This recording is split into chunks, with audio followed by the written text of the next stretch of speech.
le sud-ouest africain au début du 19e siècle. Là, sur de vastes étendues sèches, une mosaïque d'ethnies rivales se livre à des guerres incessantes. Les eaux poissonneuses vont d'abord attirer Américains et Anglais qui installent de petits établissements à Walvis Bay. En 1805, débarquent explorateurs, marchands et missionnaires qui vont essaimer du sud vers le nord, chez les Nama, les Herero, jusqu'aux pays en Beau. En 1842, des missionnaires allemands créent la mission rhénane. Ils vont convertir et sédentariser les populations, les faire asseoir sur des bancs d'école et leur faire signer des traités de paix.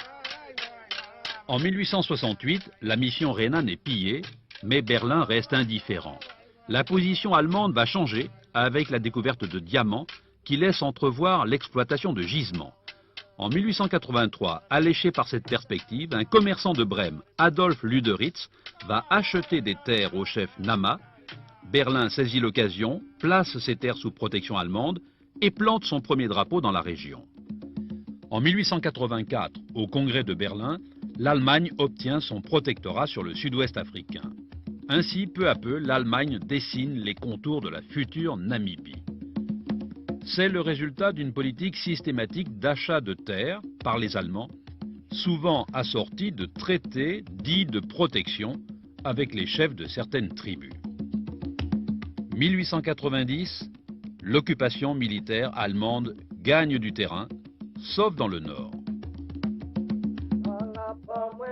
Des guerres très dures opposent les Allemands aux Herero en 1904 et aux Namas de 1903 à 1906.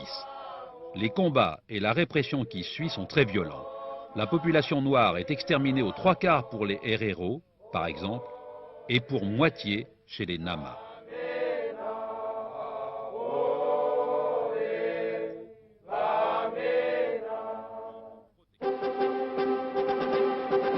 La répression se termine en 1906. Le statut du territoire change et devient colonie. Les terres des tribus qui se sont révoltées sont confisquées et distribuées petit à petit aux Blancs. Ces Blancs sont des colons et des compagnies concessionnaires qui recherchent surtout les richesses minérales et exploitent les gisements de diamants. En 1913, on compte près de 15 000 colons allemands et le nord du pays va progressivement servir de réservoir de main-d'œuvre.